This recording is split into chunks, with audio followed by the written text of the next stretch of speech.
fund was started in last September, less than a year ago. When do you expect your first investment into a venture fund? How long is it going to take?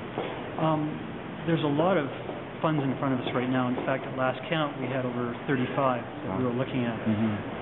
There are a good handful that we're taking a very hard look at right now, and one of the driving criteria is whether they're willing to set up a fund manager here, and whether they've proven to us that, the business case for the Alberta opportunity. Funds that come to us that are credible have to have proven to themselves that they want to be in Alberta, rather than just coming to us because we've got money. We are in deep due diligence with a few funds right now, and it's conceivable we could make one or two announcements by the end of this quarter. So in terms of expectations, we could have, let's say, 2 funds committed this year, perhaps a third, and more into the year 2 and the year that follows. I guess the bottom line question is, would some of those companies that they invest in, would they have to be in Alberta or Calgary or Edmonton? I guess I'm still a little bit confused. We are... the funds that we put money into don't specifically have to invest in Alberta, and there's various structural reasons for that, one of which is a number of the co-investors, the LPs that we invest in these funds with, don't really respect those kinds of terms, right? Because they have international in scope, right? Exactly. Right. Or they've got Canadian scope, or they want the funds that they put money into to do the best deals, and that's why we are putting a lot of effort into ecosystem and deal flow development, so that even if the best deals aren't here today, we're going to improve them in Alberta, so that by the time the funds that we commit to 2 years from now, 3 years from now get going, there's going to be a healthy, hopefully, funnel of deals from Alberta funneling into these funds. To your question, though, I think you suggested that funds that come to us with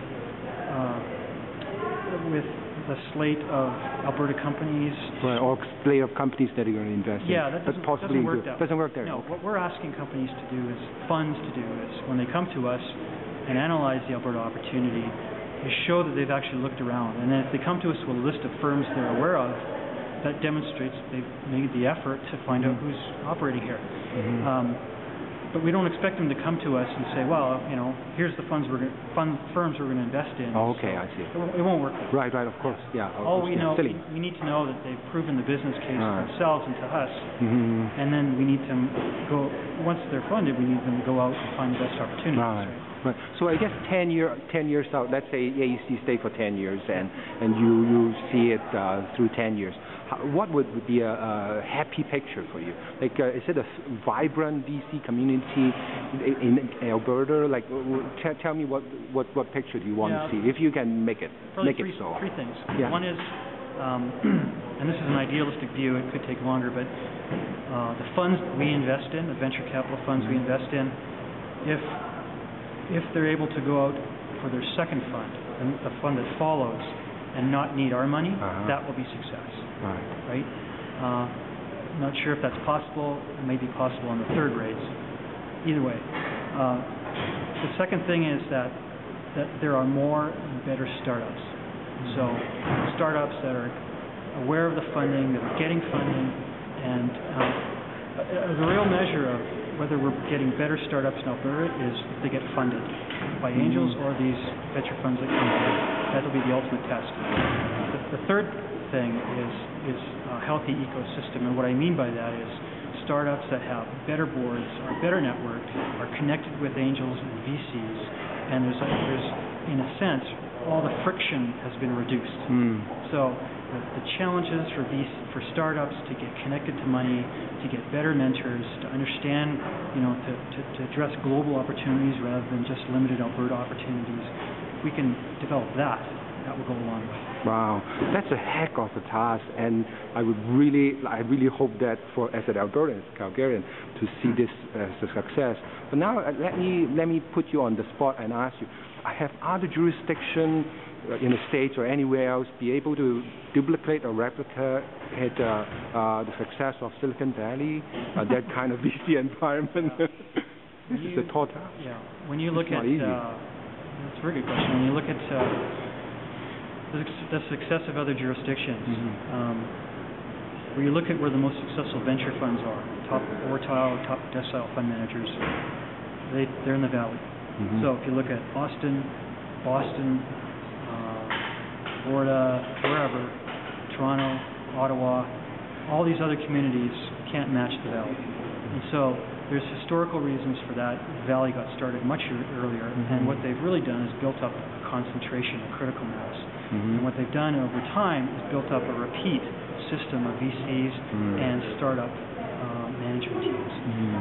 And there's a real healthy support community there and mentor system and ecosystem there that helps young grads and helps startups and helps angels get going. The support communities you're talking about are the universities, the mentor, the successful entrepreneurs that made it before. So much universities, what you find is the overwhelming majority of startups in the Valley and elsewhere are private. They're not university spin-outs. So what they really focus on, and even Stanford's a good example, a lot of startups that come out of Stanford are Stanford alumni with smart ideas. They're smart people with Stanford educations, but the ideas didn't start at Stanford. They started once they left Stanford. So as much as you might think we need to focus on university spin-outs and professors, what we really should also focus even more so on is students who are going to graduate with smart capabilities and ideas, alumni who are already out there who want to do a startup, and really target that private industry type initiative. I forgot who told me, but in a sense, if we are teaching business students about the technology, that may be the wrong way. I think we need to teach the tech people, the people who are the geeks and are not more about the business process, and maybe have them like take a few classes in that area. You don't teach business technology. Do it the other way. What I'll say is probably heretical, but it's not the MBA programs. I mean, MBAs, and I'm an MBA, are trained. I'm too. MBAs are trained to go after big corp, General Mills, General Foods, General Motors, General whatever. And they're not, and venture deals are driven by technology. MBAs don't generate technology. You need to target engineers, physicists, chemists. Exactly. Those are the ones we need to train. The sciences. Right. So instill some entrepreneurial thoughts into those physicists.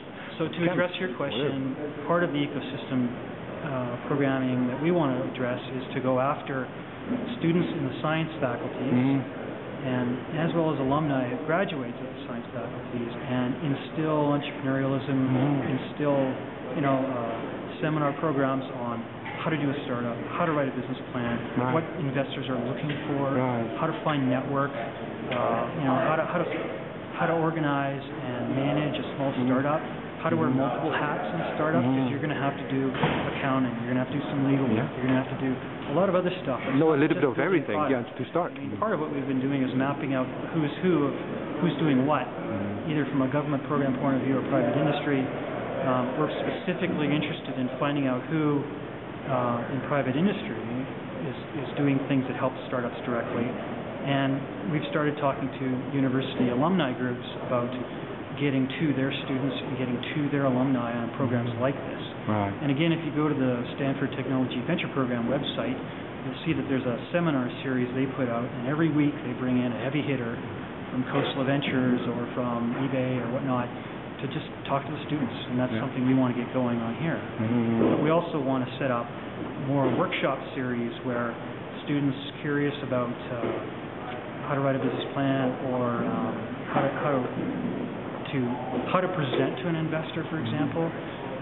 We can do that, but also in those types of sessions bring in angel investors, bring in mentors, even bring in a number of the VCs that we have under our portfolio and connect them directly. Make it meaningful and I guess fun to attend, not just be a dry class on how to do that. We're not interested in dry classes. And, horizontal networking events and horizontal speaker series are nice, and maybe they're inspirational, but we really need to find a way to instill education and really meaningful follow-ups. All right. Well, thank you very much, Rod, for this insightful chat, and I wish you the best of luck. Great.